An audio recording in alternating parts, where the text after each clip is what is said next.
Hi friends, welcome back to my channel. Friends, ನಾವು village accountant ಎಕ್ಸಾಮ್ನ most expected question ಸೀರೀಸ್ನ ಮಾಡ್ತಾ ಇದ್ವಿ. ಸ್ಟ್ಯಾಟಿಸ್ಟಿಕ್ ವಿಷಯಕ್ಕೆ ಸಂಬಂಧಪಟ್ಟ 3ನೇ ಕ್ಲಾಸ್ ಇದು.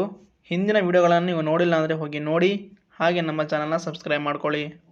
ಫ್ರೆಂಡ್ಸ್, ಈ ವಿಡಿಯೋದಲ್ಲಿ ಮೀನ್ ಕ್ಲಾಸಿನ ಮುಂದುವರೆದ ಭಾಗವನ್ನು ಡಿಸ್ಕಸ್ ಮಾಡೋಣ.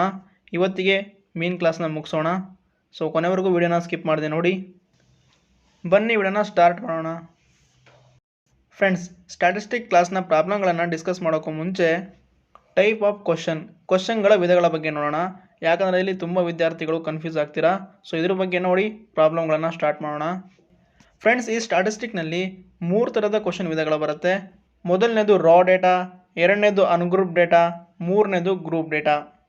ಇದರಲ್ಲಿ ಮೊದಲನೇದು ರಾ ಡೇಟಾ.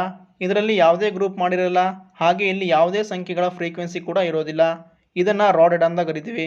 ಈ ರಾ ಡೇಟಾದಲ್ಲಿ ಮೀನ್ನ ಕಂಡುಹಿಡಿಬೇಕು ಅಂದರೆ ಒಂದು ಸೂತ್ರ ಇದೆ. ಅದೇನೆಂದರೆ x is equal to sum of observation divide by number of observation. ಈ ಫಾರ್ಮುಲಾವನ್ನು ನಾವು ಬಳಸಿ ಮೀನನ್ನು ಕಂಡುಹಿಡಿಬೋದು. ನೆಕ್ಸ್ಟ್ ಎರಡನೇದು ಅನ್ಗ್ರೂಪ್ ಡೇಟಾ. ಈ ಅನ್ಗ್ರೂಪ್ ಡೇಟಾದಲ್ಲಿ ಯಾವುದೇ ಗ್ರೂಪ್ ಮಾಡಿರೋದಿಲ್ಲ, ಹಾಗೂ ಇದರಲ್ಲಿ ಫ್ರೀಕ್ವೆನ್ಸಿ ಕೊಟ್ಟಿರ್ತಾರೆ. ಇಂತಹ ಕ್ವಶನ್ಗಳನ್ನು ನಾವು ಅನ್ಗ್ರೂಪ್ ಡೇಟಾ ಅಂತ ಕರಿತೀವಿ. ಈ ಅನ್ಗ್ರೂಪ್ ಡೇಟಾದಲ್ಲಿ ನಾವು ಮೀನನ್ನು ಫೈಂಡ್ ಮಾಡಬೇಕು ಅಂದರೆ ಒಂದು ಸೂತ್ರ ಇದೆ. ಅದೇನೆಂದರೆ x is equal to sigma f i x i divide by sigma f i. Next ಮೂರನೇದು ಗ್ರೂಪ್ ಡೇಟಾ. ಈ ಗ್ರೂಪ್ ಡೇಟಾದಲ್ಲಿ ಗ್ರೂಪ್ನ ಮಾಡಿರ್ತಾರೆ, ಹಾಗೆ ಇಲ್ಲಿ ಫ್ರೀಕ್ವೆನ್ಸಿ ಕೂಡ ಇರುತ್ತೆ. ಸೊ ಇಲ್ಲಿ ನೀವು ನೋಡ್ಬೋದು 0 to 10 ಒಂದು ಗ್ರೂಪ್ ಮಾಡಿದ್ದಾರೆ, 10 to 20 ಇನ್ನೊಂದು ಗ್ರೂಪ್ ಮಾಡಿದ್ದಾರೆ, 20 to 30 ಇನ್ನೊಂದು ಗ್ರೂಪ್ ಮಾಡಿದ್ದಾರೆ. ಹೀಗೆ ಗ್ರೂಪ್ ಮಾಡಿರ್ತಾರೆ, ಹಾಗೆ ಇಲ್ಲಿ ಫ್ರೀಕ್ವೆನ್ಸಿ ಕೂಡ ಇರುತ್ತೆ. ಈ ಗ್ರೂಪ್ ಡೇಟಾದಲ್ಲಿ ನಾವು ಮೀನ್ನ ಫೈಂಡ್ ಮಾಡಬೇಕು ಅಂದರೆ ಇದಕ್ಕೊಂದು ಸೂತ್ರ ಇದೆ.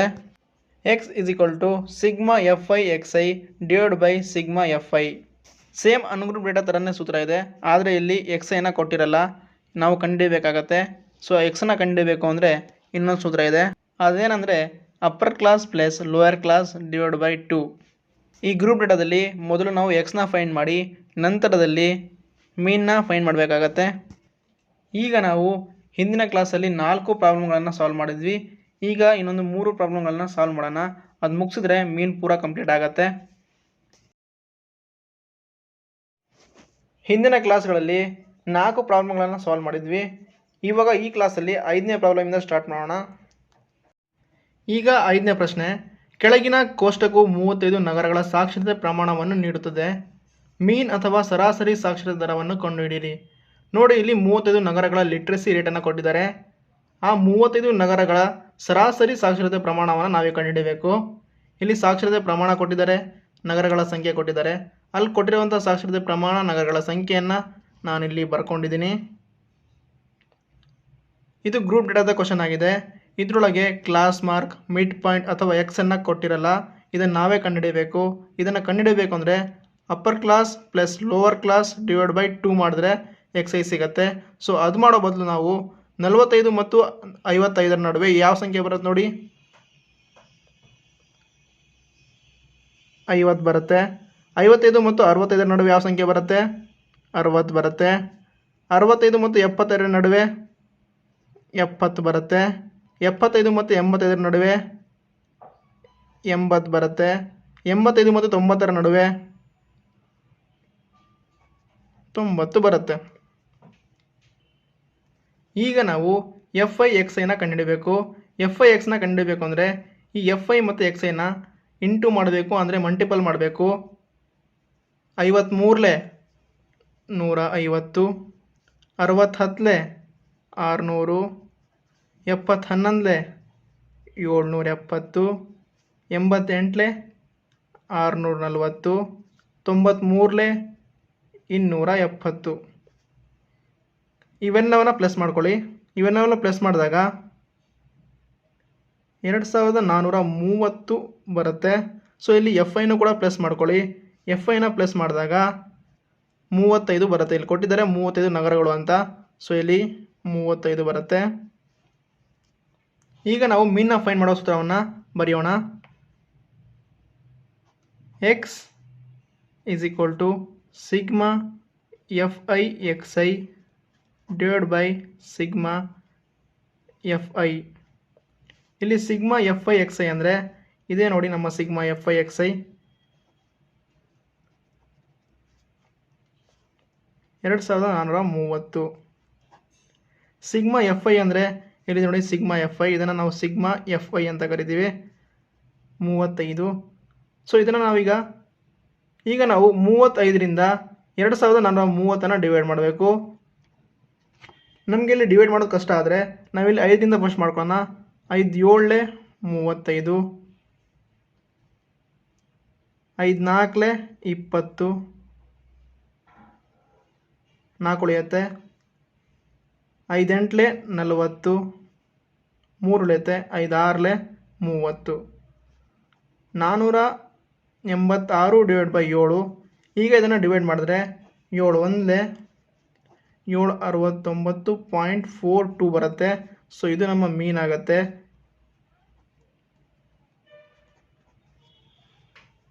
ಸೊ ಐ ಹೋಪ್ ನಿಮಗೆ ಅರ್ಥ ಆಯಿತು ಅನ್ಕೊತೀನಿ. ಅರ್ಥ ಆಗಿಲ್ಲ ಅಂದರೆ ಕಮೆಂಟ್ ಮಾಡಿ, ಇನ್ನೊಂದ್ಸಲ ಬೇಕಾದ್ರೆ ಮಾಡೋಣ. ನೆಕ್ಸ್ಟ್ ಇಲ್ಲಿ ಸ್ವಲ್ಪ ಡಿಫ್ರೆಂಟ್ ಆಗಿರೋ ಕ್ವಶನ್ನ ಸಾಲ್ವ್ ಮಾಡೋಣ. ನೆಕ್ಸ್ಟ್ 6ನೇ ಪ್ರಶ್ನೆ. ಈ 6ನೇ ಪ್ರಶ್ನೆ ಸ್ವಲ್ಪ ಡಿಫ್ರೆಂಟ್ ಆಗಿದೆ. ಅದೇನಂತ ನಾವು ಕ್ವಶನ್ ಓದಿದಾಗ ನಿಮಗೆ ಗೊತ್ತಾಗುತ್ತೆ. ಕೆಳಗಿನ ವಿತರಣೆಯ ಪ್ರದೇಶದ ಮಕ್ಕಳ ದೈನಂದಿನ ಪಾಕೆಟ್ ಮನಿ ಬಗ್ಗೆ ಹೇಳುತ್ತಂತೆ. ಮೀನ್ ಅಥವಾ ಸರಾಸರಿ ಭತ್ತೆ 18, ಕಾಣೆಯಾದ ಫ್ರೀಕ್ವೆನ್ಸಿ ಎಫ್ ಅನ್ನು ಕಂಡುಹಿಡಿಯಿರಿ.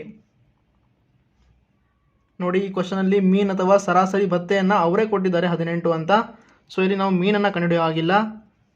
ಕಾಣೆ ಆಗಿರೋ ಫ್ರೀಕ್ವೆನ್ಸಿ ಎಫ್ ಅನ್ನು ಕಂಡುಹಿಡಿಯಿರಿ. ನೋಡಿ, ದೈನಂದಿನ ಪಾಕೆಟ್ ಭತ್ತೆಯ ಟೇಬಲನ್ನು ಕೊಟ್ಟಿದ್ದಾರೆ, ಮಕ್ಕಳ ಸಂಖ್ಯೆಯನ್ನು ಕೊಟ್ಟಿದ್ದಾರೆ. ಇಲ್ಲಿ ಎಫ್ ಅನ್ನು ನಾವು ಫೈಂಡ್ ಮಾಡಬೇಕು. ಇಲ್ಲಿ ಕೊಟ್ಟಿರುವಂತಹ ದೈನಂದಿನ ಪಾಕೆಟ್ ಭತ್ತೆ ಮತ್ತು ಮಕ್ಕಳ ಸಂಖ್ಯೆನ ನಾನು ಇಲ್ಲಿ ಬರ್ಕೊಂಡಿದ್ದೀನಿ. ಮಕ್ಕಳ ಸಂಖ್ಯೆನ ಪ್ಲಸ್ ಮಾಡಿದಾಗ 44 ಪ್ಲಸ್ ಎಫ್, ಈ ಎಫ್ನ ನಾನು ಪ್ಲಸ್ ಎಫ್ ಅಂತ ಬರ್ಕೊಂಡಿದ್ದೀನಿ. ನೆಕ್ಸ್ಟ್ ಕ್ಲಾಸ್ ಮಾರ್ಕ್ ಅಥವಾ ಮಿಡ್ ಪಾಯಿಂಟ್ ಅಥವಾ ಎಕ್ಸನ್ನು ತೆಗಿಬೇಕು ಅಂದರೆ ಈ ಎರಡೂ ಸಂಖ್ಯೆಗಳ ನಡುವಿನ ಸಂಖ್ಯೆನ ತೆಗಿಬೇಕು. 11 ಮತ್ತು 13 ನಡುವಿನ ಸಂಖ್ಯೆ 12, 13 ಮತ್ತು 15 ನಡುವಿನ ಸಂಖ್ಯೆ 14, 15 ಮತ್ತು 17 ನಡುವಿನ ಸಂಖ್ಯೆ 16, 17 ಮತ್ತು 19 ನಡುವಿನ ಸಂಖ್ಯೆ 18, 19 ಮತ್ತು 21 ನಡುವಿನ ಸಂಖ್ಯೆ 20, 21 ಮತ್ತು 23 ನಡುವಿನ ಸಂಖ್ಯೆ 22, 23 ಮತ್ತು 25 ನಡುವಿನ ಸಂಖ್ಯೆ 24. ಅರ್ಥ ಆಯ್ತಾ ಎಕ್ಸ್ ಐ ಹೇಗೆ ಬಂತು ಅಂತ? ಸೊ ನೆಕ್ಸ್ಟ್ ಇಲ್ಲಿ ಎಫ್ ಐ ಎಕ್ಸ್ ಐನ ಕಂಡುಹಿಡಿಯಬೇಕು. ಎಫ್ ಐ ಮತ್ತು ಎಕ್ಸ್ ಐನ ಮಲ್ಟಿಪಲ್ ಅಥವಾ ಇಂಟು ಮಾಡಿದ್ರೆ ಎಫ್ ಐ ಎಕ್ಸ್ ಐ ಸಿಗುತ್ತೆ. ಸೊ ಇಲ್ಲಿ 12 7 84, 14 6 84, 16 9 144, 18 13 234, 20 ಎಫ್ 20 ಎಫ್, 22 5 110, 24 4 96 ಬರುತ್ತೆ. ಸೊ ಇವೆಲ್ಲವನ್ನು ಪ್ಲಸ್ ಮಾಡಿದಾಗ 752 ಬರುತ್ತೆ. ಪ್ಲಸ್ ನಾನಿಲ್ಲಿ 20 ಎಫ್ನ ಇಲ್ಲಿ ಆ್ಯಡ್ ಮಾಡಿಲ್ಲ, ಇಲ್ಲಿ ಎಕ್ಸ್ಟ್ರಾ ಬರ್ಕೊತೀನಿ 20 ಎಫ್ ಅಂತ, ಪ್ಲಸ್ 20 ಎಫ್ ಅಂತ ಬರ್ಕೊತೀನಿ. ಈಗ ನಾವು ಮೀನ್ನ ಕಂಡುಹಿಡಿಯೋ ಫಾರ್ಮುಲಾನ ಇಲ್ಲಿ ಬರೆಯೋಣ. X is equal to sigma f i x i divide by sigma f i. ಇಲ್ಲಿ ನಮಗೆ ಮೀನ್ನ ಅವರೇ ಕೊಟ್ಟಿದ್ದಾರೆ, ಎಷ್ಟು 18. ಸೊ ಇಲ್ಲಿ ಇಸ್ ಈಕ್ವಲ್ ಟು 18 ಅಂತ ಬರ್ಕೊಂಡಿದ್ದೀನಿ. Sigma f i x i ಎಷ್ಟು ಇಲ್ಲಿ 752 plus 20 f, 752 plus 20 f divide by sigma f i ಎಷ್ಟು ಇಲ್ಲಿ 44 plus f, 44 plus f is equal to 18. ಈಗ ಕ್ರಾಸ್ ಮಲ್ಟಿಫಿಕೇಶನ್ ಮಾಡಿ. ಸೊ ಇಲ್ಲಿ 0 ಇರುತ್ತೆ. ಸೊ ಈಗ ಹಾಗಾಗಿ 752 plus 20 f is equal to 18 44 792 ಬರುತ್ತೆ, ಪ್ಲಸ್ 18 ಇಂಟು ಎಫ್ 18 ಎಫ್. ನೋಡಿ ಇಲ್ಲಿ 20 ಎಫ್ ಇಲ್ಲಿ ಆಗಿದೆ. ಸೊ 20 ಎಫ್, ಈ 18 ಎಫ್ ಈ ಕಡೆ ಬಂದಾಗ ಪ್ಲಸ್ 18 ಎಫ್ ಈ ಕಡೆ ಬಂದಾಗ ಮೈನಸ್ 18 ಎಫ್ ಆಗುತ್ತೆ. ಈಸ್ ಈಕ್ವಲ್ ಟು 792, ಇಲ್ಲಿ ಪ್ಲಸ್ ಇರುವಂಥ 752 ಈ ಕಡೆ ಬಂದಾಗ ಮೈನಸ್ 752 ಆಗುತ್ತೆ. ಸೊ ಇಲ್ಲಿ 2 ಎಫ್ 20F ಮತ್ತು 18Fನ ಮೈನಸ್ ಮಾಡಿದಾಗ 2F ಬರುತ್ತೆ. 792 ಪ್ಲಸ್ 757ನ ನಾನು ಮೈನಸ್ ಮಾಡಿಕೊಂಡ್ರೆ 40 ಬರುತ್ತೆ. 2 1 2 20, ಸೊ ಇಲ್ಲಿ F 20 ಆಗುತ್ತೆ. ಸಾರಿ, ನಾನಿಲ್ಲಿ ಈ ಸ್ಟೆಪ್ ಮಾಡುವಾಗ ರೆಕಾರ್ಡ್ನ ಆಫ್ ಮಾಡಿದ್ದೆ, ಸೊ ಹಾಗಾಗಿ ಇಲ್ಲಿ ಮೊದಲೇ ಬರೆದಿತ್ತು. ನಿಮಗೆ F20 ಹೇಗೆ ಬಂತು ಅಂತ ಅರ್ಥ ಆಯ್ತಾ? ಅರ್ಥ ಆಗಿಲ್ಲ ಅದನ್ನು ಕಮೆಂಟ್ ಮಾಡಿ, ಬೇಕಾದ್ರೆ ಇನ್ನೊಂದು ಸಲ ಮಾಡೋಣ. ನೆಕ್ಸ್ಟ್ 7ನೇ ಪ್ರಶ್ನೆ. ಈ ಪ್ರಶ್ನೆ ಕೂಡ ಸ್ವಲ್ಪ ಡಿಫ್ರೆಂಟ್ ಇದೆ ನೋಡಿ. ಇಲ್ಲಿ 0 ಪಾಯಿಂಟಲ್ಲಿ ಕ್ವಶನ್ ಇದೆ. ಸೊ ಇದನ್ನು ಹೇಗೆ ಸಾಲ್ವ್ ಮಾಡಬೇಕು ಅಂತ ನಿಮ್ಗೆ ಹೇಳ್ಕೊಡ್ತೀನಿ. ಗಾಳಿಯಲ್ಲಿ ಎಷ್ಟು ಪ್ರಮಾಣದ SO2 ಸೇರಿಕೊಂಡಿದೆ? ನಿರ್ದಿಷ್ಟ ನಗರದ 30 ಪ್ರದೇಶದ ಡೇಟಾವನ್ನು ಸಂಗ್ರಹಿಸಿ ಪ್ರಸ್ತುತಪಡಿಸಲಾಗಿದೆ. ಮೀನ್ ಅಥವಾ ಸರಾಸರಿಯನ್ನು ಕಂಡುಹಿಡಿಯಿರಿ. ತುಂಬ ವಿದ್ಯಾರ್ಥಿಗಳು ಪಾಯಿಂಟಲ್ಲಿ ಡೇಟಾ ಇದೆ ಅಂತ ಇದು ತುಂಬ ಕಷ್ಟ ಅಂತ ಅನ್ಕೊತಾರೆ. ಇಲ್ಲೇನು ಕಷ್ಟ ಇಲ್ಲ, ಬನ್ನಿ ಲೆಕ್ಕನ ಮಾಡೋಣ. ಇಲ್ಲಿ ಫ್ರೀಕ್ವೆನ್ಸಿ ಕೊಟ್ಟಿದ್ದಾರೆ, ಇವೆಲ್ಲವನ್ನ ಪ್ಲಸ್ ಮಾಡಿದಾಗ 30 ಬರುತ್ತೆ. ಇಲ್ಲಿ ಹೇಳಿದ್ದಾರೆ 30 ಪ್ರದೇಶದಲ್ಲಿ ಅಂತ, ಸೊ ಇಲ್ಲಿ 30 ಬರುತ್ತೆ. ಈಗ ಕ್ಲಾಸ್ ಮಾರ್ಕ್ ಅಥವಾ ಮಿಡ್ ಪಾಯಿಂಟ್ ಅಥವಾ XIನ ಹೇಗೆ ತೆಗಿಬೇಕು ಅಂದರೆ ಇಲ್ಲಿ 0.00 ಇಂದ 0.04 ಮಧ್ಯೆ ಯಾವ್ದು ಬರುತ್ತೆ? 0.02 ಬರುತ್ತೆ. ಹಾಗೆ ಇಲ್ಲಿ 0.04 ಮತ್ತು 0.08 ಮಧ್ಯ 0.06 ಬರುತ್ತೆ. ಹಾಗೆ ಇಲ್ಲಿ 0.08 ಮತ್ತು 0.12ನ ಮಧ್ಯ 0.10 ಬರುತ್ತೆ, 0.10 ಬರುತ್ತೆ. 0.12 ಮತ್ತು 0.16 ನಡುವೆ 0.14 ಬರುತ್ತೆ. 0.16 ಮತ್ತು 0.20 ಮಧ್ಯ 0.18 ಬರುತ್ತೆ. 0.20 ಮತ್ತು 0.24 ಮಧ್ಯ 0.22 ಬರುತ್ತೆ. ಸೊ ನಿಮಗೆ ಅರ್ಥ ಆಯ್ತಾ? ಇವೆರಡು ಸಂಖ್ಯೆಗಳ ಮಧ್ಯೆ ಯಾವ್ದು ಬರುತ್ತಲ್ಲ ಅದಿಲ್ಲಿ ನಮ್ಮ XI ಆಗಿರುತ್ತೆ. ನೆಕ್ಸ್ಟ್ FIXನ್ನು ಕಂಡುಹಿಡಬೇಕು. ಇಲ್ಲಿ ನೋಡಿ 2 4 8, ಸೊ ಇಲ್ಲಿ 0.08. 6 9 54, ಸೊ ಇಲ್ಲಿ 0.54. 19 90, ಸೊ ಇಲ್ಲಿ 0.90. 14 28, ಸೊ 0.28. 18 4 72, ಸೊ 0.72. 22 2 44, ಸೊ 0.44. ಇವೆಲ್ಲವನ್ನ ಪ್ಲಸ್ ಮಾಡಿ ಆಗ 2.96 ಬರುತ್ತೆ. ಈಗ ನಾವು ಮೀನ್ನ ಫೈಂಡ್ ಮಾಡಬೇಕು. ಮೀನ್ನ ಫೈಂಡ್ ಮಾಡಬೇಕಂದ್ರೆ ಮೀನ್ನ ಸೂತ್ರ mean is equal to sigma FIXI divide by sigma FI. ಇಲ್ಲಿ ಸಿಗ್ಮಾ FIXI ಎಷ್ಟಿದೆ? 2.96 ಇದೆ. ಸಿಗ್ಮಾ FI 30 ಇದೆ. ಸೊ ಇದನ್ನು ನಾವೀಗ ಯಾವ ಥರ ಬರ್ಕೊಬೋದು ಅಂದರೆ ಈ ಪಾಯಿಂಟ್ನ ತೆಗೆದ್ರೆ ಇಲ್ಲಿ 2 0 ಆ್ಯಡ್ ಆಗುತ್ತೆ.